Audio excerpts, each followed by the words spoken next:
자, 만나 뵙게 돼서 반갑습니다. 인사합니다. 다시 한번 제 옆에 앉으셔서 고맙습니다. 인사합니다.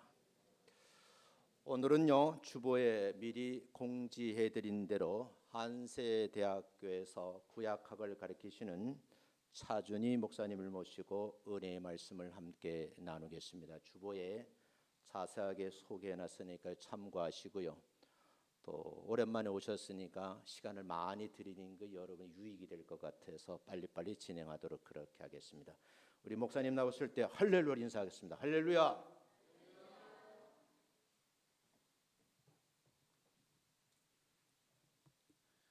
예, 여러분 처음 뵙겠습니다. 그리고 반갑습니다. 오전하고 오후하고 두 번 말씀을 나누게 되었는데요. 또 언제 올지 모르니까 좋은 말 할 때 두 번 다 참석하시길 바랍니다. 그래서 오전 시간은 그래도 우리가 주일 예배이기 때문에 제가 한 45분 정도만 설교를 하려고 하고요. 오후 때에는 59분 설교를 하려고 합니다. 여러분 오늘 스케줄에 반영하라는 말씀입니다. 오전 시간에는 기도에 대한 말씀을 좀 나누려고 하는데요. 제목은 풍기도의 영성입니다. 풍기도. 구약 성경은 크게 네 권으로 네 부분으로 나눠져 있죠. 오경이 있고 역사서가 있고 그다음에 시가서가 있고 그리고 예언서 이렇게 네 부분으로 되어 있습니다. 오경과 역사서는 하나님이 이스라엘 역사 속에 남긴 구원 행동이 기록되어 있습니다. 그리고 예언서는 하나님이 예언자를 통해서 주신 말씀이 기록되어 있습니다. 그런데 둘 다 위에서부터 아래로 주어지는 거죠. 하나님의 구원 행동, 하나님의 말씀. 나머지 책이 시가서인데 시가서는 하나님의 행동과 말씀에 대한 인간의 응답입니다. 아래에서 위로가 있습니다. 그러니까 성경은 크게 보면 하나는 계시고 하나는 인간의 응답이라고 하는 두 가지 중심축을 갖고 있습니다. 그러면 이스라엘 역사를 보면은요, 신앙인들은 하나님이 우리가 응답 가운데 시가서 가운데 가장 대표적인 책이 시편이라고 말할 수 있습니다. 그래서 오늘 시편을 좀 더 깊숙이 보려고 하는데요. 시편을 보면은 하나님이 그들의 삶 속에 역사하셨을 때 구원 행동을 보여주셨고 그리고 응답하셨을 때 말씀을 주셨을 때 시인들은 하나님께 찬양으로 응답했습니다. 야훼를 찬양하라 그런 식입니다. 성경에 나오는 최초의 찬양시는 출애굽기 15장 21절에 나와 있는 미리암의 노래입니다. 홍해를 건너고 난 다음에 미리암이 소고치며 앞장서서 노래하죠. 야훼를 찬양하라 그는 높고 영화로우시며 말과 그 탄자를 바다에 던지셨음이로다. 성경에 나오는 최초의 찬양시입니다. 그런데 성경을 보면 늘 하나님이 찾아와 주시고 말씀하시는 것이 아니고 하나님의 부재와 하나님의 침묵을 경험할 때가 더 많습니다. 그럴 때 시인들은 하나님께 탄원시로 응답했습니다. 탄원시는 어느 때까지입니까? 어느 때까지 그 얼굴을 내게서 가리우시나이까? 가장 유명한 탄원시는 시편 22편이죠. 나의 하나님 어찌하여 나를 버리시나이까? 예수님이 마지막 십자가상에서 인용한 말씀이기도 합니다. 그렇다면 시편은 크게 보면 찬양시와 탄원시로 구성되어 있습니다. 찬양시는 노래고 탄원시는 기도입니다. 그러게 인간이 하나님과 응답할 수 있는 소통할 수 있는 통로는 두 가지입니다. 하나는 찬양이고 하나는 기도입니다. 그러기에 야고보서 5장 13절을 보면 너희 중에 고난 당하는 자가 있느냐 그는 기도할 것이요 즐거워하는 자가 있느냐 그는 찬송할지니라. 우리가 하나님과 소통할 수 있는 방법은 딱 두 가지입니다. 그렇다면 우리가 오늘은 이 찬양시와 탄원시 가운데 가장 대표적인 탄원시 하나를 보려고 합니다. 탄원시는 기도입니다. 그러기에 칼빈이라고 하는 신학자는 시편은 우리 영혼의 해부도다라고 얘기합니다. 무슨 얘기냐면 우리가 하나님께 보일 수 있는 영적 태도, 그 모든 해부도가 시편 150편에 다 들어가 있다는 거죠. 그러기에 시편을 보면 오늘은 내 상태가 시편 3편이네 오늘은 8편이네 이런 식으로 다 들어가 있어요. 그렇기 때문에 우리가 시편은 다윗 때부터 작사 작곡되지 않았습니까? 주전 1000년입니다. 이후 2000년의 역사가 흘렀습니다. 3000년 동안 많은 신앙인들이 시편을 통해 하나님을 찬양했고 시편을 통해 하나님께 기도했습니다. 그러기에 시편에 나와 있는 영성을 빌어서 시편을 읽기만 해도 내 상황이 이 안에 들어가 있기 때문에 하나님 그거 들으시면 즉각적으로 응답 속도가 빠르겠죠. 그렇지 않겠습니까? 3000년 동안 해왔기 때문에 응답 속도가 빨라요. 근데 우리는 이 다윗의 시, 이 다윗의 기도를 잘 모르기 때문에 그냥 내 마음대로 기도하죠. 막 달라고 기도하죠. 우린 그것을 막달라 기도라고 하거든요. 그러나 그런 막달라 기도파들이 많기 때문에 하나님 그런 기도도 들으시기는 합니다만, 오늘 우리가 시편 13편은 탄원시인데요. 탄원시는 5가지 요소가 있습니다. 이거를 잘 기억하셔야 됩니다. 첫 번째는 하나님을 부릅니다. 두 번째는 불평합니다. 세 번째는 간구합니다. 네 번째는 신뢰를 고백합니다. 다섯 번째는 찬양합니다. 요 탄원시는 주로 개인 탄원시는 개인적으로 기도할 때 쓰이는 하나의 교과서입니다. 잘 기억해 주셔야 됩니다. 하나님 부르고 불평하고 간구하고 신뢰를 고백하고 찬양하는 겁니다. 쉽게 얘기해 볼게요. 하나님, 두 번째 나 죽을 것 같아요. 세 번째 살려주세요. 네 번째 그리 하실 거죠. 다섯 번째 할렐루야, 이런 겁니다. 그러기에 나는 기도할 때 이 순서를 지켰네. 그분은 기도의 고수입니다. 나는 아닌가벼? 그분도 고수죠. 막달라 기도의 고수입니다. 여기서 중요한 것이 있는데, 맨 처음 하나님이라고 하나님을 부르는 게 가장 중요합니다. 어떤 분은 기도할 때 하나님 안 부르고 본론으로 들어가요. 그럼 하나님이 들으시고 쟤 지금 누구한테 기도하니? 그럴 겁니다. 헛소리가 됩니다. 급하셔도 하나님은 불러야 됩니다. 그리고 어떤 분들은 기도할 때 예수님 그런 분이 있어요. 그러면 하나님이 우편에 앉아 계신 예수님에게 야 오늘은 너한테 기도한다. 야 네가 알아서 해라. 두 분 싸우십니다. 기도는 하나님한테 하는 겁니다. 기도를 들어주시는 분은 하나님, 그리고 예수님은 기도를 중재하시고 성령님은 기도를 도와주시는 분이에요. 그러기에 하나님께 예수 안에서 성령의 도움으로 기도하는 겁니다. 어떤 분은 기도할 때 주님이라고 기도하고 맨 마지막에 주님의 이름으로 기도합니다. 그런 분이 있는데 위에 주님은 하나님이고 아래 주님은 예수님이 되겠죠. 그렇게 헷갈리게 하지 마세요. 야 이번 주님은 나다, 마지막 주님은 넌 거 아니야? 헷갈리게 하지 마시고 그냥 하나님 그리고 예수님 이렇게 기도하시면 됩니다. 또 한 가지는 맨 마지막에 기도 다 해놓고 예수님 이름으로 기도했습니다 라고 과거형을 쓰는 분이 있어요. 안타까운 기도입니다. 왜냐하면 기도했습니다 그러면 하나님 들으시고 했다며 다음 사람은 넘어가요. 완료가 돼요. 그 기도의 유효기간이 끝나버립니다. 기도는 응답될 때까지 유효기간이 연장돼야 돼요. 그래서 현재형으로 합니다. 예수님 이름으로 기도합니다, 기도하나이다, 기도드립니다, 현재형으로 합니다. 이거를 영원한 현재형이라고 얘기합니다. 언제까지? 응답될 때까지. 제가 두 가지를 말씀드렸죠. 반드시 하나님을 부르십시오. 맨 마지막에 현재형으로 기도합니다. 그러면 시편 13편 다시 한번 보겠습니다. 여러분 성경 다시 한번 보시면은요 1절입니다. 야훼여, 여러분 혹시 성경 갖고 계시면 넘버링을 좀 해주세요. 1, 야훼여 1, 하나님 이름 불렀습니다. 1절과 2절입니다. 어느 때까지니까 나를 영원히 잊으시나이까? 주의 얼굴을 나에게서 어느 때까지 숨기시겠나이까? 나의 영혼이 번민하고 종일토록 마음에 근심하기를 어느 때까지 하며 내 원수가 나를 치며 자랑하기를 어느 때까지 하리이까? 뭐죠? 불평입니다. 그리고 3절 4절입니다. 야훼 하나님이여 나를 생각하사 응답하시고 나의 눈을 밝히소서. 두렵건대 내가 사망의 잠을 잘까 하오며 두렵건대 나의 원수가 이르기를 내가 그를 이겼다 할까 하오며 내가 흔들릴 때 나의 대적들이 기뻐할까 하나이다. 뭐죠? 간구. 좋습니다. 간구고 5절입니다. 나는 오직 주의 사랑을 의지하여 싸우니 나의 마음은 주의 구원을 기뻐하리이다. 뭐죠? 신뢰. 좋습니다. 6절 내가 야훼를 찬송하리니 이는 주께서 내게 은덕을 베푸심이로다. 뭐죠? 찬양입니다.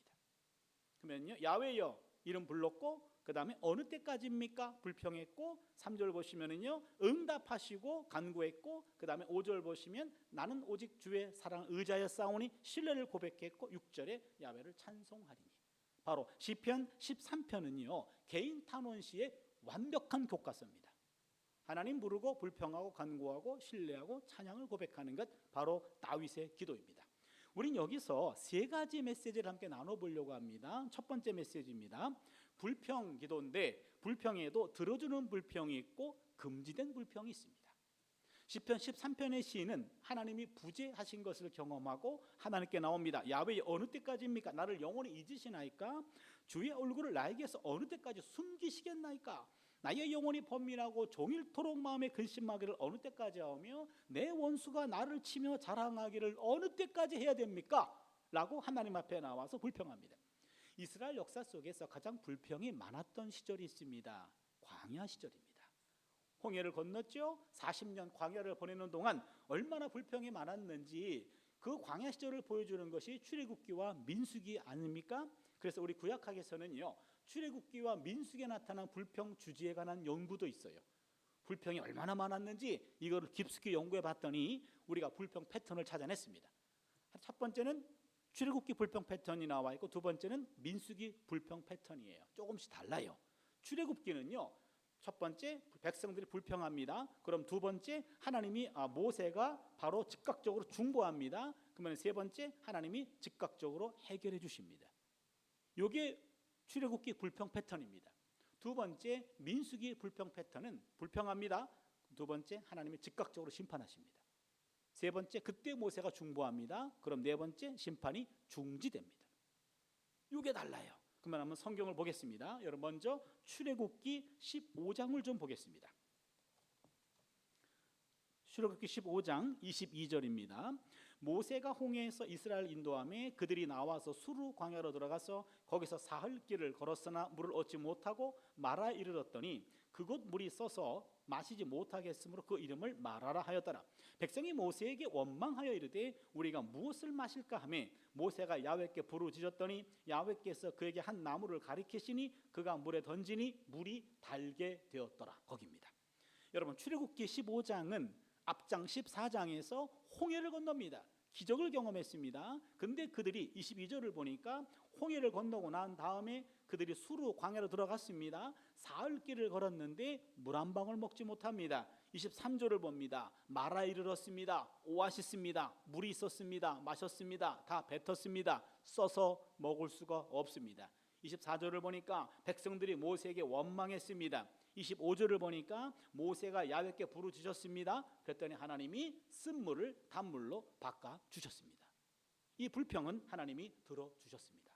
그런데 민수기 11장을 보겠습니다. 민수기 11장 1절과 2절입니다. 야훼께서 들으시기에 백성이 악한 말로 원망하며 야훼께서 들으시기고 진노하사 야훼의 불을 그들 중에 붙여서 진영 끝을 사르게 하시매 백성이 모세에게 부르짖음으로 모세가 야훼께 기도하니 불이 꺼졌더라. 여기 1절을 보시면요, 백성이 악한 말로 원망했습니다. 근데 야훼께서 들으시고 진노하셨고 불로 심판하셨습니다.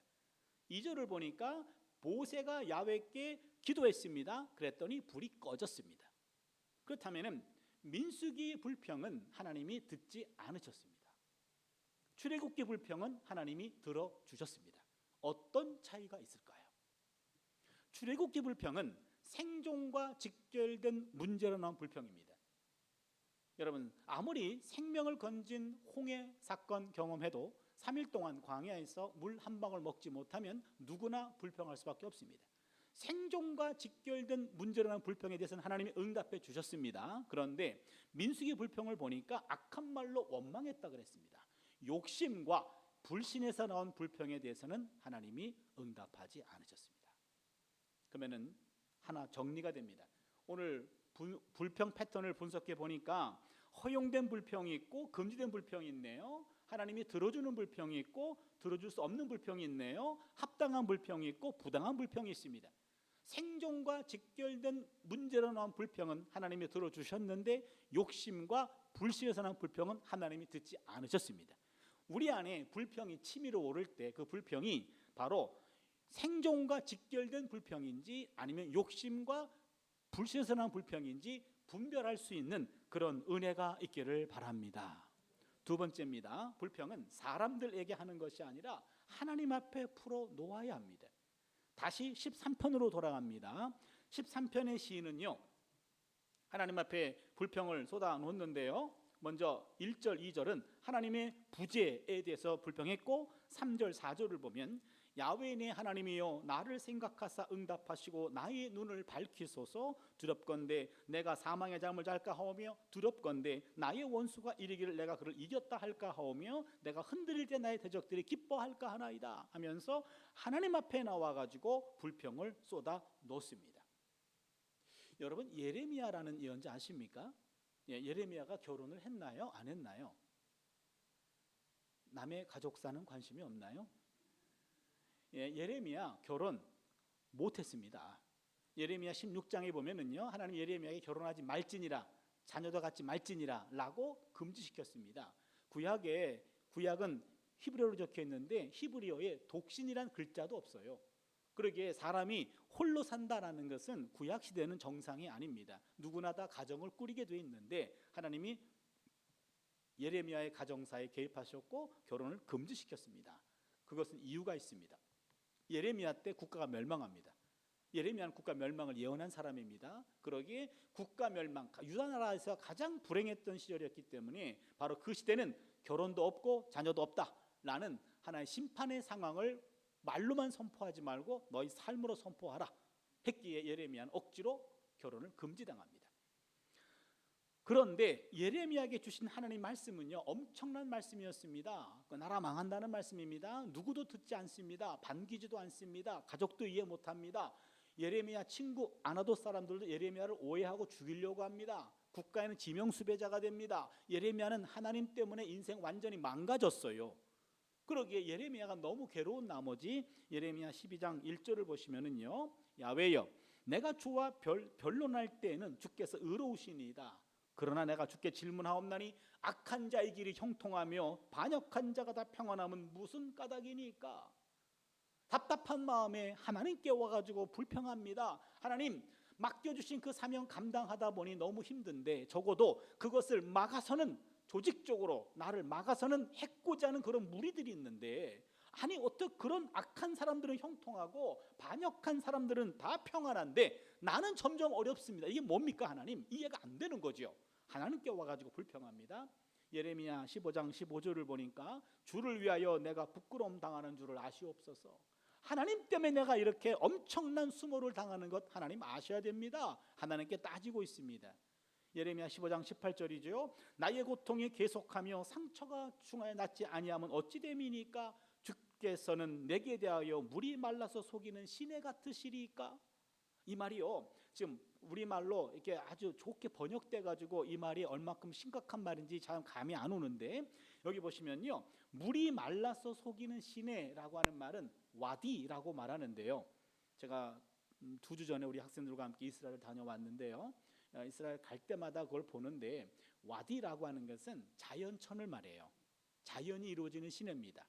이스라엘은 1년에 5, 6개월은 우기가 되고 나머지 5, 6개월은 건기입니다. 여름이 건기예요. 건기가 되면 비 한 방울 내리지 않습니다. 우기 때 비가 내려요. 그러면 시내가 형성됩니다. 그런데 건기가 되면은요, 물이 완전히 말라붙어 버려요. 물 한 방울 없습니다. 마치 하나님은 예레미야를 부를 때 우기 때 부른 거예요. 물이 철철 넘쳐 흐를 때 시내가 형성됐습니다. 예레미야 이리 와라. 예, 너가 사명을 감당하다가 지치고 목마르면 언제든지 와라. 생수를 마셔라 그랬습니다. 지쳤습니다. 물이 필요합니다. 찾아갔습니다. 이게 웬일입니까? 물 한 방울 없어요. 속았습니다. 그걸 와디라 그러는데 더 쉬운 말로 하면 하나님 사기꾼 아닙니까? 그 말이에요. 하나님 사기친 거 아니에요 나한테? 이런 식으로 지금 막말하고 있어요. 그런데 이런 막말도 하나님은 들으시더라 이런 얘기죠. 내 이놈 그 입을 닫으라 그렇게 말하지 않고 너는 내게 부르짖으라 내가 내게 응답하겠고 네가 알지 못하는 크고 비밀한 일을 내게 보이리라 하시면서 얼마나 답답하면 그렇게 얘기할까, 얼마나 힘들면 그럴까. 하나님은 예레미야의 그 불평과 그 도발도 들어주시는 분입니다. 우리가 오후에 나누게 될 욥이란 사람도 엄청나게 하나님께 대들었는데 그것도 용납하셨어요. 하박국이란 예언자도요, 야훼여 내가 부르짖어도 주께서 듣지 아니하시나이다. 어느 때까지입니까? 내가 강포로 인하여 외쳐도 주께서 구원치 아니하시나이다 하면서 하나님께 대들었습니다. 그런데 신앙의 위인들을 보니까 다윗도 그랬고 예레미야도 그랬고 그리고 욥도 그랬고 하박국도 그랬고 신앙의 거장들은 문제가 생겼을 때 사람 찾아가지 않았고 하나님께 찾아갔어요. 하나님께 따졌습니다. 하나님께 토해냈습니다. 불평은 사람에게 하는 것이 아닙니다. 불평은 하나님에게 하는 겁니다. 불평과 불만이 사람들에게 향하면 분자가 돼요. 불평 분자, 불만 분자가 됩니다. 그런데 불평과 불만이 하나님을 향하면 기도가 될 줄로 믿습니다. 똑같은 내용인데 사람에게 하면은요 불평 분자가 돼요. 그런데 똑같은 내용인데 하나님에게 하면 우리 하나님은 기도로 들으시는 줄로 믿습니다. 불평은 기도의 상위에 올려놓아야 합니다. 따라서 불평은 단순한 골칫거리가 아닙니다. 불평은 알고 보면 기도거리예요. 내 안에 왜 이렇게 불평이 쌓이는지 그거는 내가 하나님께 토해내야 할 것들이 쌓였기 때문에 그런 겁니다. 기도 게을렸기 때문에 그런 겁니다. 불평이 치밀어 오를 때 그때가 바로 하나님 앞에서 기도할 때임을 깨닫는 은혜가 있기를 바랍니다. 하나님께 불평하면 그게 바로 기도가 되기 때문에 그렇습니다. 마지막 세 번째입니다. 불평이 기도로 채워지면 어느 한순간 감사와 찬양으로 바뀝니다. 오늘 본문을 보세요. 여러분 시편 13편 1절 야훼여, 그 다음에 어느 때까지입니까? 1절 2절 불평했죠. 3절 4절 나를 생각하사 응답하시고 나의 눈을 밝히소서 하나님께 간구했죠. 그러더니 5절을 보니까 나는 오직 주의 사랑을 의지하여 싸우니 나의 마음은 주의 구원을 기뻐하리이다. 갑자기 신뢰를 고백합니다. 6절에 보니까 내가 야훼를 찬송하리니 이는 주께서 내게 은덕을 베푸심이로다 하면서 찬양으로 끝납니다. 그러게 이 탄원시를 보면은요 울면서 기도하다가 웃으면서 끝나요. 놀라운 일인데요. 여러분 이런 기도들이 참 많습니다. 이런 불평 기도라고 얘기하죠. 탄원 기도라고 얘기하죠. 하나님 앞에서 불평해야 됩니다. 사람이 아닙니다. 그 앞에 가가지고 불평합니다. 탄원합니다. 통곡의 기도를 합니다. 그러다 보면 어느 한순간 신뢰를 확신하게 되고 내 기도가 응답될 것이라는 그러한 확신 갖게 되면서 찬양과 감사로 넘어가게 되는 줄로 믿습니다. 그렇다면요 여러분 우리가 여기 와서 보니까 나이가 지긋하신 분들이 꽤 계신데 그런 분들은 신앙생활 오래 하신 분들은 울면서 기도하다가 기도 끝나고 나면은 웃더라 이런 거 많이 경험했을 겁니다. 그렇죠. 아까 5가지 하나님 나 죽을 것 같아요 살려주세요 여기까지는 탄식 부리기입니다. 그런데 4번에 가가지고 신뢰를 고백하더니 찬양으로 끝나요. 1, 2, 3번은 울었어요. 4번, 5번은 웃었어요. 왜 울면서 기도하다가 끝날 때 웃고 끝나나요? 기도하다가 이상해졌나요? 그래서 우리 구약학에서는요 개인 탄원시에 나타난 분위기 급변의 동인에 관한 연구 이것도 합니다. 말이 어렵죠. 쉽게 얘기하면 왜 울다가 웃습니까? 뭔 일이 있었습니까? 그 원인을 하나 찾아낼 때마다 시편 박사들이 배출되는데 2가지 이론을 여러분과 함께 나누려고 합니다. 첫 번째 이론은요 왜 분위기가 급변되었는가? 첫 번째 원인 미래 구원 사건의 선취 이론입니다. 미래 구원 사건의 선취 이론 무슨 말이냐면 기도하다가 어느 한순간 이 우리의 인간적인 불평과 불만과 문제가 기도를 통하면 하나님이 영으로 세례를 받아서 불평이 한순간 사라지고 그 자리에 감사로 채워집니다. 아직 응답 안 됐습니다. 그러나 응답될 것 같은 확신이 들어요. 미래에 일어날 구원 사건을 선취하게 되더라 이런 얘기죠. 아직은 아닙니다. 그러나 믿음 속에서 이것이 응답될 것이라는 확신이 들어요. 그러기에 미래 구원 사건의 선취이론입니다. 2번째는요 과거 구원 사건의 회상이론입니다. 이건 무슨 얘기냐면 기도하다 보니까 아니 옛날에는 더 큰 문제가 있었는데 그 문제가 해결이 된 것이 불현듯 기억이 납니다. 지금까지 잊어버렸습니다. 그러나 또 다른 문제 속에서 하나님께 집중적으로 기도하다 보니까 아하 옛날에는 더 큰 문제가 있었네 근데 그거를 해결해 주셨네 그럼 이것도 해결이 되겠네 하면서 과거 구원 사건을 회상함으로 바로 응답에 대한 확신을 갖게 되더라. 그렇게 기도는요 미래에 일어날 구원 사건을 선취함으로 현재적으로 사용할 수 있고 기도는 과거에 경험했던 구원 사건을 회상함으로 현재화할 수 있고 또 한 가지가 있습니다. 기도는 원래 내 안에 기본적으로 장착되어 있는 현재적 에너지가 있는데 문제가 생기면 에너지가 흩어집니다. 그런데 기도하면 내 현재 에너지가 문제로 집중되는 거죠. 그렇다면은 기도는 삼중 에너지를 끌어올 수 있습니다. 미래 에너지를 끌어올 수 있고 과거 에너지를 재활용할 수 있고 나의 기본적인 에너지를 사용할 수 있는 것이 바로 기도예요. 그러게 여러분, 기도라는 것은요, 하나님이 인간에게 주신 엄청난 선물인 줄로 믿습니다. 기도만 제대로 할 수 있다면 여러분, 이 땅에 사는 동안 하나님의 나라를 내 삶 속에 기쁨을 누리며 사는 삶이 되지 않을까요? 제가 요즘에 와가지고요, 기도에 대한 깊은 관심이 생겼습니다. 저 같은 이제 교수들은, 우리 친구 목사들은 늘 새벽 기도하고 그러는데 저는 새벽에 못 일어나거든요. 저 같은 사람 맨날 밤 1시, 2시, 3시까지 성경을 연구하다 보니까 새벽 예배 그 시간에는 제가 입신을 하고 있어요. 거의 기절한 상태에 있기 때문에 새벽 기도를 못 합니다. 그러면 우리 친구들이 야, 넌 언제 기도하냐? 그러면 제가 그러죠. 야, 기도는 하나님하고 대화 아니니? 야, 너 대화는 영적 호흡인데 너는 호흡을 시간 정해놓고 하니? 늘 하지? 그렇게 얘기했거든요. 그런데 그렇게 말한 사람 치고 기도한 사람 없거든요. 제가 그랬거든요. 그래서 이 기도에 대해서 정말로 더 이 기도의 능력, 이 기도가 과연 뭔가, 이거를 공부하고 싶었던 겁니다. 그래서 제 기도가, 하나님 나에게 기도를 가르쳐 주세요. 그런 기도하고 있어요. 지지난 학기에 우리 학교에서 박사과정에 구약의 기도라는 과목으로 박사 세미나도 했어요. 전 세계 구약학자 가운데 기도에 관심 있는 학자가 손가락 5개밖에 안 되더라고요.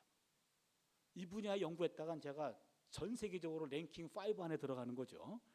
스위스에서 어떤 학자가 최근에 구약의 기도라는 걸로 박사 논문을 써서 영어로 썼기 때문에 그걸 구해가지고 우리가 하나하나 다 번역하면서 공부도 했어요. 점점 더 깊어가고 있는데, 더 중요한 것은 기도에 대해서 아는 것보다, 기도에 대해서 강의하는 것보다 직접 기도하는 게 더 중요합니다. 그래서 교회 옆으로 이사를 갔어요. 4년 전에 이사를 가가지고 새벽에는 기도를 못하니까 퇴근 이후에 기도하자. 그래서 8시 퇴근하면 교회 가면 9시입니다. 9시 퇴근하면 10시입니다. 10시 퇴근하면 11시입니다. 교회 가서 맨 구석에 맨 뒷자리에서 두 번째 자리가 제 자리인데 거기에 앉아가지고 기도합니다. 저의 잠정적인 기도에 대한 정의입니다. 기도는 하나님과 사귀는 겁니다. 교제하는 겁니다. 제가 기도를 대화라고 정의하지 않았습니다. 왜냐하면 대화라고 한다면 끊임없이 말해야 돼. 그렇잖아요. 근데 우리만 말해. 그분은 듣기만 해. 지쳐요. 그렇죠? 여러분, 진정한 사귐은 때로는 말하지 않아도 눈빛으로, 우리 마음으로 이심전심되는 거죠. 굳이 말이 필요하지 않는, 말도 필요합니다만 말 없이도 사귐이 유지되는 것, 그게 바로 기도거든요. 그렇게 와가지고 딴 거 안 합니다. 오늘 있었던 일상들을 그냥 하나님께 보고합니다. 하나님, 오늘은 어떤 수업을 했는데 어떤 학생이 들어왔는데 참 그 학생은 이상한 학생인데 그 학생 자퇴하게 해주세요. 이런 것부터 시작해서 오늘 교수회의를 했는데 특정 교수가 늘 나한테도 불만이 많고 이상한데 어떻게 손 좀 봐주세요. 이런 기도. 오늘 있었던 일들 중에서 정말로 아직도 정리가 안 되는 것들, 얼마나 짜증나는 일들이 많아요. 그런 일들을 하나님께 다 고자질하는 거죠. 오늘 이런 일이 있었고, 이런 놈 만났고, 저런 놈 만났고, 얘 제거해주고, 쟤 좀 때려주고, 쟤 좀 막아주고, 이런 기도합니다. 그리고는요, 내일은 어떤 일들이 있는데 하나님 그 상황에 저를 함께 해주셔서 말의 실수가 없도록 해주시고, 감정 조절 잘하게 해주시고, 이러면서 내일은 수업 들어가는데 그 아이가 또 들어올 것 같은데 내가 잘 안 보고 강의를 잘할 수 있게 해주시고, 이런 것들 보고합니다. 다 끝나고 나면 이제는 저한테 가장 소중한 분들, 내 아내를 위해서 기도하고, 두 딸들을 위해 기도하고, 저한테 우리 부모님들을 위해서 기도하고, 동생들을 위해서 기도하고, 기도 부탁한 사람들 기도하고, 이러면서 하루 일상을 그냥 하나님과 사귀는 거예요. 나누는 겁니다. 다른 거 없습니다. 고등학교 졸업한 지 거의 40년이 되는데 갑자기 전화가 왔어요. 그러면서 혹시 아무 아니십니까? 예, 맞습니다. 어느 고등학교 나오지 않았는데, 예, 맞습니다. 언제 나왔습니까? 그때입니다. 그럼 우리가 친구인 것 같네요. 그렇습니까? 근데 왜 전화하셨습니까? 우리가 친구니까 말 놔도 되겠네요. 예, 그럼 말 놔. 그랬어요. 그랬더니 뭔 얘기하려고 전화했니? 돈 좀 꿔줄래? 그런 거예요. 아니 40년 만에 전화해가지고 누군지도 모르겠는데 간신히 지금 말을 놨더니 돈 꿔달래요. 그러면 죄송합니다. 그러고 끊겠죠. 그렇죠? 여러분, 우리가 기도를 그렇게 하는 거 아세요? 평소 아무런 연락도 없다가 그냥 문제가 생기면은 불현듯 전화해가지고 하나님 돈 꿔주세요 그러고 있어요. 그러시면 아니 되옵니다. 늘 평소에 잘하세요. 평소에 연락 자주 하세요. 평소에 교제하세요. 문제가 없을 때 하나님 오늘 이런 일이 있었어요. 내일은 이런 일이 있을 것 같아요. 하나님 내 마음 아시죠? 라고 충분히 교제가 이루어지면 늘 전화하는 친구가 있는데 갑자기 전화가 끊어졌어요. 그럼 내가 전화하겠죠. 야, 오늘 웬일이냐 너? 그러다면 그냥 뭔 일 있어. 뭔 일인데? 그냥 뭔 일 있어. 그럼 내가 억지로 물어서라도 도와줄 수 있는 만큼 도와주겠죠. 바로 기도는 사귐이에요. 교제입니다. 기도 이외에는 능력이 나가지 않는다라고 하면서 우리에게 주신 선물이에요. 저의 마지막 기도, 저의 지금의 기도 제목은요. 하나님, 내 마지막 호흡이 하나님께 기도하고 찬송하는 걸로 사용되기를 원합니다. 맞잖아요. 내 마지막 호흡이 딴 거 아닙니다. 하나님이 호흡을 걷어가시는 순간까지 내가 해야 될 것, 기도하는 거 아닙니까? 찬송하는 거 아닙니까? 그 이외의 것들로 쓰인다면요 인생 망가진 거예요. 평생을 예수를 믿었는데 마지막 숨 넘어가는 순간에 바로 하나님 저주하는 권사님들, 장로님들, 목사님들 있어요. 본인의 의식이 아닙니다. 무의식 속에서 나오는 거예요. 그건 뭡니까? 내 몸이 기도와 찬양의 체질이 아니기 때문에 그래요.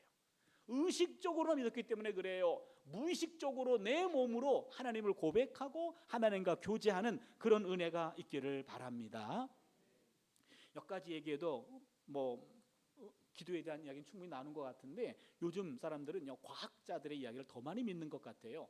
그래서 요즘에 과학주의다 이렇게까지 과학 만능주의까지 말하는데 제가 과학자들이 기도에 관한 레포트를 연구 논문들을 몇 가지만 소개하려고 합니다. 한번 들어봐 주세요. 미국의 펜실베니아 대학의 신경과학자 앤드류 뉴버그 박사가 뇌 영상 기술을 사용해 가지고 기도에 몰입했을 때 뇌가 어떤 반응을 보이는가 착착 찍었어요. 기도에 몰입입니다. 여러분 막달라 기도는 아니고요. 기도가 잘 될 때가 있잖아요. 기도가 깊숙해지면은요 내가 하나님 안에 하나님이 내 안에 그럴 때가 있어요. 저도 늘 그런 건 아닙니다만 그런 순간이 있어요. 그때가 기도가 몰입됐을 때 그때 뇌를 찍었더니 어떤 것을 발견했냐면 머리 꼭대기 아래에 위치한 두정엽 일부에서 기능이 현저히 저하하고 이마 바로 뒤에 위치한 전두엽 오른쪽에서 활동이 갑자기 증가했답니다. 무슨 얘기인지 모르시죠? 저도 몰라요. 근데 뭔 얘기인가 했더니 기도의 절정에 이르렀을 때 뇌의 어느 한 구조는 갑자기 기능이 떨어지고 어떤 부분 뇌가 활성화되더라. 뭔 얘기냐면 기도가 뇌에 영향을 주더라. 그걸 찾아낸 겁니다. 이 두개골을 오픈하지 않아도 기도만 제대로 할 수 있다면 뇌에 자극을 준다는 거예요. 영향을 준다는 겁니다. 이 분이 이거에 맞들려 가지고 최근에 계속 연구에 또 하나 찾아냈는데 뭘 찾아냈냐면 기도를 오랫동안 반복하면 뇌의 일부 구조가 영구적으로 바뀐다는 겁니다. 그래서 전두엽이 두터워져서 기억 능력이 향상된대요. 딱 걸렸네. 뭐죠? 우리가 아까 기도할 때 기도하면 과거의 구원 사건이 회상됨으로 과거의 구원 에너지를 재활용할 수 있다. 저는 성경적으로 찾아냈는데 이분은 과학적으로 입증을 한 거죠. 그러게 반복된 기도입니다. 여러분 이게 중요합니다. 기도 열심히 하는 권사님들 보면은요, 권사님 뭐 이렇게 열심히 기도하세요? 그러면은 목사님 나 맨날 똑같은 기도해 라고 부끄러워하시는데 그게 잘하시는 거예요. 여러분 기도는 반복적으로 동일한 시간이 동일한 장소에서 반복적으로 행할 때 그게 기도의 근력이 생겨요. 우리가 여러분 스포츠센터 가가지고 운동하잖아요. 운동하다 보면요, 저도 한 1년 가까이 운동하고 있는데요, 처음에는 이게 하는 짓이 꼭 바보 같은 짓 같아요. 이게 뭐 하는 짓인지 모르겠어요 맨날. 그런데 하다 보니까 근력이 생겨요. 마찬가지입니다. 기도의 근력이 뇌에 생기는 거죠. 기도의 근육이 생기면 웬만한 문제가 들어와도 이미 근력이 형성됐기 때문에 면역 체계가 완성되어 있어서요 건강하기 때문에 튕겨져 나가는 거예요. 내 몸이 기도의 몸이 되는 거죠. 그렇게 기도의 몸이 돼서 반복된 기도입니다. 녹음기 틀어놓은까지 반복된 기도가 오히려 내 뇌를 반복적으로 자극하면서 바꿔버려서 바로 기도하는 사람으로 바뀌게 될 줄로 믿습니다. 미국의 하버드 의대의 허버트 벤슨 박사인데 기도를 반복하면 이완 반응을 불러일으켜서 건강에 도움이 된다라고 주장했어요. 이완 반응이라고 하는 것은 relaxation response입니다. 이건 뭐냐면 이완 반응은 스트레스를 받을 때의 생리적 변화와 정반대가 되는 겁니다. 우리 몸에 스트레스가 오면 내 정서적으로, 그다음에 심리적으로, 그다음에 생리적으로 위축되는 거예요. 그 위축되는 것이 스트레스 받은 상태입니다. 이 상태를 풀어주지 않으면 또 다른 문제가 생기면 펑 터져서 병이 생기는데, 이 스트레스를 릴렉스 해주는 것이 반복된 기도라는 거예요. 여러분, 스트레스를 풀어주세요라고 숫자를 언급하는 순간 스트레스는 쌓여요. 그렇죠? 스트레스는 생각도 하지 않고 그냥 기도하면 스트레스가 의학적으로 풀리더라, 그런 얘기입니다. 또 인구 통계학자가 이런 발표를 합니다. 로버트 흉머 박사인데, 일주일에 한 번 교회에 나가는 신자는 평생 교회와 담 쌓고 사는 사람보다 특정 기간에 사망할 확률이 50%가 낮대요. 그리고 데니얼 홀 박사도 말합니다. 교회 신자가 보통 사람보다 2-3년 수명이 길대요. 이건 통계학자가 하고 의사가 한 말인데 참 처음에는 이해가 되지 않았어요. 이게 뭔 얘기냐면, 여러분 건강을 위해서 주일날 교회 안 나오고 뭐 등산 가고 뭐 골프 치고 운동하는 분들 있잖아요. 그분들에게 이 복된 소식을 알려주세요. 그냥 교회 오셔서 1년에 그냥 52번만 나오면 돼요. 11시에 오셔가지고 맨 뒷좌석에 앉아가지고 그냥 기절하셔도 돼요. 입신하셔도 돼요. 그냥 몸뚱아리만 맡기면 2-3년 수명 보장이래요. 이게 이 의사가 하는 말입니다. 어떤 인과관계 있는지는 모르겠는데 제가 신학자로 곰곰이 생각해 봤어요. 어떤 인과관계가 있을까? 제가 생각하기에 여러분, 콩나물에 물 주면 물 다 빠집니다. 얘는 뭐 먹고 사는지 모르겠어요. 근데 지 먹을 거 다 챙기거든요. 그렇죠? 여러분, 이 자리가 우리가 예배 전에 찬양을 했습니다. 찬양은요, 시편 22편 3절을 보면은요, 이스라엘의 찬양 중에 거하신 하나님 그랬어요. 찬양은 삼위일체 하나님의 임재를 불러드리는 거룩한 통로가 돼요. 찬양 중에 이 자리에 삼위일체 하나님이 임재하신 줄로 믿습니다. 그 삼위 하나님이 계신 이 자리에 우리가 하나님 말씀을 들어요. 우리의 마음을 알아요. 하나님과 소통하는 거죠. 영적 기운이 돌고 있는 겁니다. 나는 기억하지 못하지만 우리가 하나님 말씀을 들을 때 아멘 하는 사람은 의식적으로 먹는 거고, 아멘 하지 않아도 무의식적으로 내 몸이 먹고 있어요. 콩나물이 영양소를 흡수하듯이 나는 기절해도 내 몸은 먹고 있어요. 그렇기 때문에 내 몸 상태가 하나님 말씀과 영적 분위기와 파동 속에 들어가 있기 때문에 내 몸 쪽에 영적인 유익함은 다 들어오고 있는 거예요. 그러기에 여러분, 가급적이면 옆에 앉아 계신 분, 아까 목사님 앉아줘서 고맙습니다 하는데 맞아요. 근데 가급적이면 나보다 기도 많이 하는 사람 옆에 앉으세요. 아니면 뺏겨요. 뺏을 건가 뺏길 건가. 여러분요, 가급적이면 은혜스러운 사람 옆에 앉으면은요, 그 사람 덕분에 영적 기운이 쏠리고 그 기운에 더불어 넘칠 때 내게도 넘치는 거죠. 맞습니다. 기도의 체질, 기도의 몸으로 바뀌는 은혜가 있기를 바랍니다. 여기서 끝나도 되는데, 그러면은 풍기도의 영성이란 제목이 설명이 안 돼서 5분만 저에게 시간을 좀 주세요. 류호준 교수님의 일상을 걷는 영성이라는 책에 나오는 내용인데요. 영국 BBC 공영방송 특집 다큐멘터리입니다. 한 여자 선생님의 100살 생일 잔치를 담았습니다. 일본의 북쪽 홋카이도 삿포로 지역, 일본은 감자같이 생겨가지고 오른쪽 맨 위 홋카이도 여기죠.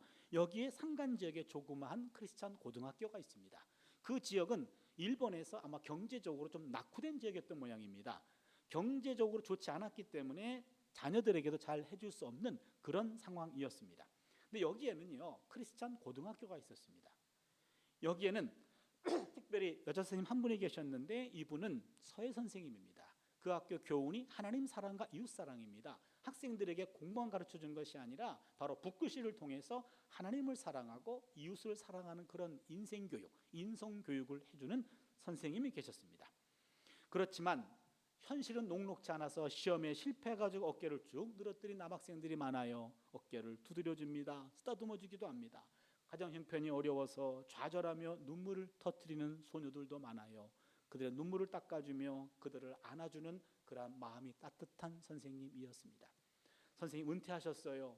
은퇴 이후에 봄, 여름, 가을, 겨울 많은 세월이 지났습니다. 어느 추운 초봄입니다.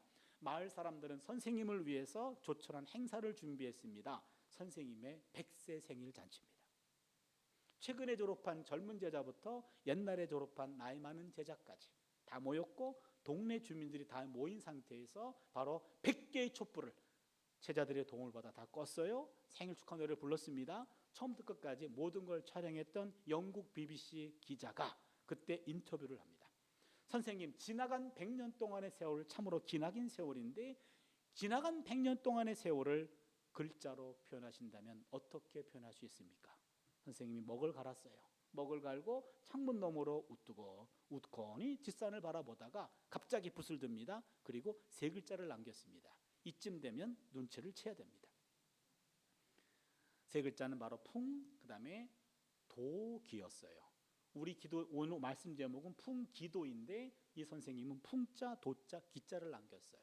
풍자, 바람 풍자, 도자, 길 도자, 기자는 빌 기자, 기도할 기자입니다. 무슨 말입니까? 풍, 바람 부는, 도, 길 위를, 기도하며 살아왔습니다. 이 세 글자예요. 지나간 100년 동안의 삶을 단 세 글자로 묶었습니다. 풍, 도, 기, 바람 부는 도, 길 위를 기도하며 살아왔습니다. 이 세 글자 안에 인생 역전이 다 담겼습니다.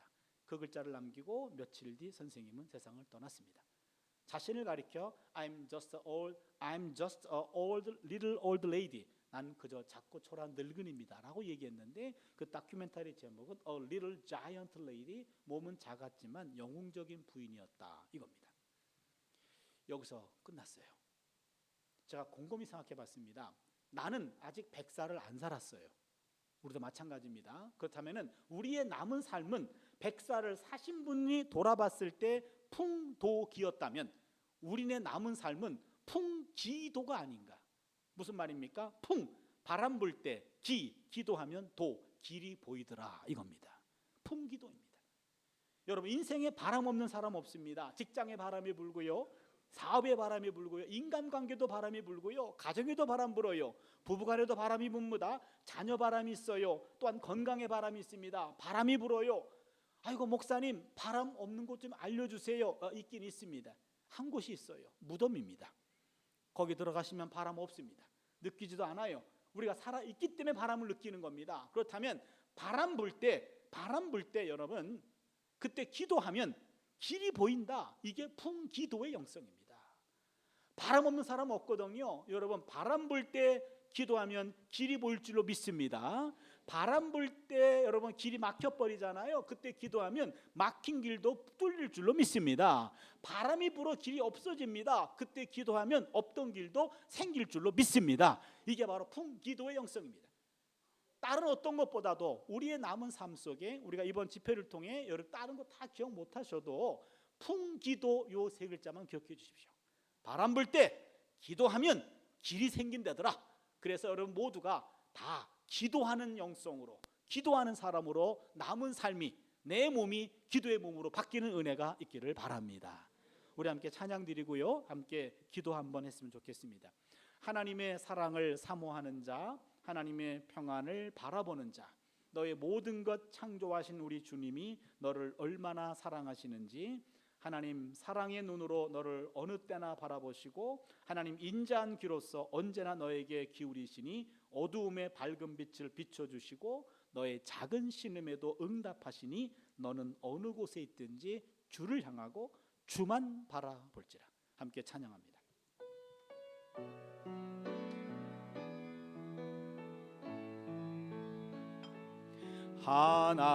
하나님의 사랑을 사모하는 자, 하나님의 평안을 바라보는 자, 너의 모든 것 창조하신 우리 주님이 너를 얼마나 사랑하시는지 하나님께 찬양과 하나님께 찬양과 경배하는 자, 하나님의 선하심을 닮아가는 자, 너의 모든 것 창조하신 우리 주님이 너를 자녀 삼으셨네.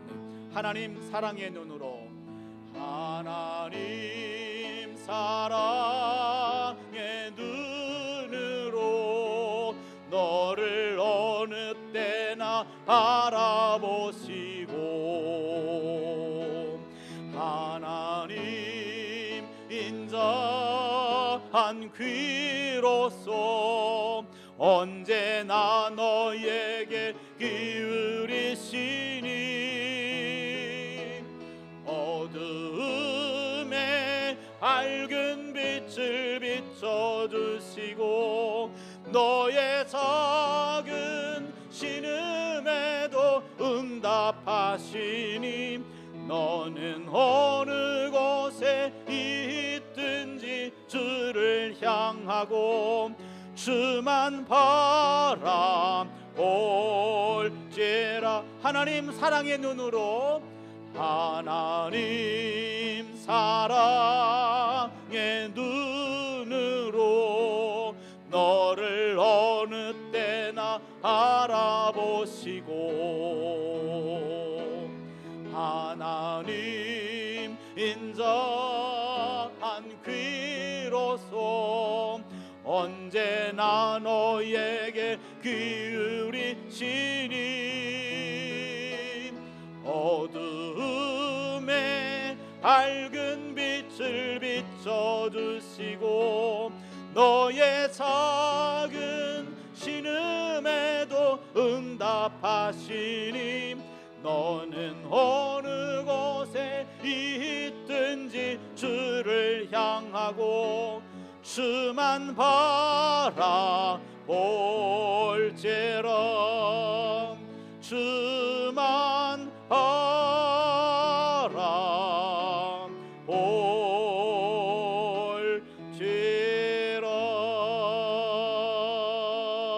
바라볼지라.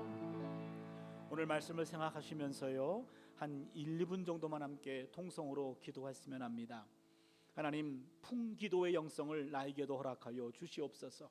인생에 바람 불 때 기도하면 길이 생긴다고 했는데 기도의 능력밖에는 인생을 버티고 감당할 능력이 없다고 했는데 하나님, 나부터 기도의 사람 되게 하여 주시옵소서.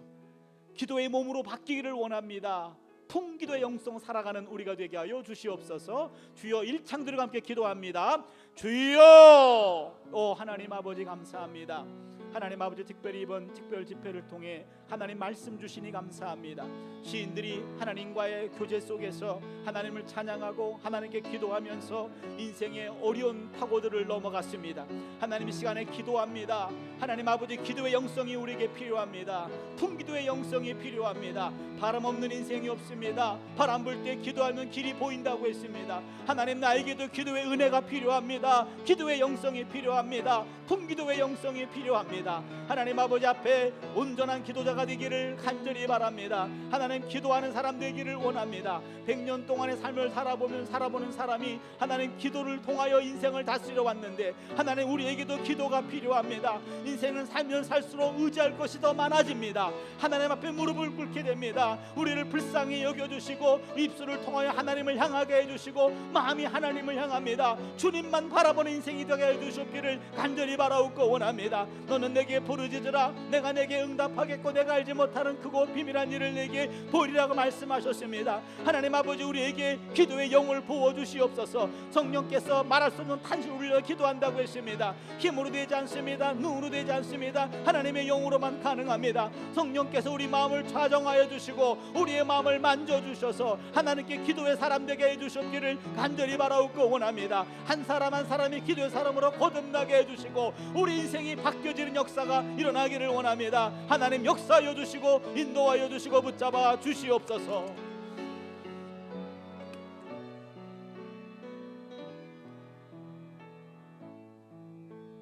하나님, 인생이 만만한 사람은 없습니다. 세월 지나가면 지나갈수록 의지할 것 더 많아지는 것이 우리네 인생길입니다. 인생 홀로 내버려 두지 마시고 기도의 사람으로 우리를 만들어 주셔서 풍기도의 영성 가지고 살아가는 우리의 남은 삶이 되게 하여 주시옵소서. 바람 불 때 기도하게 하여 주셔서 보이지 않는 길을 만나는 은혜가 우리 일평생 함께하게 하여 주시옵소서. 감사드렸고 예수님의 이름으로 기도드리옵나이다.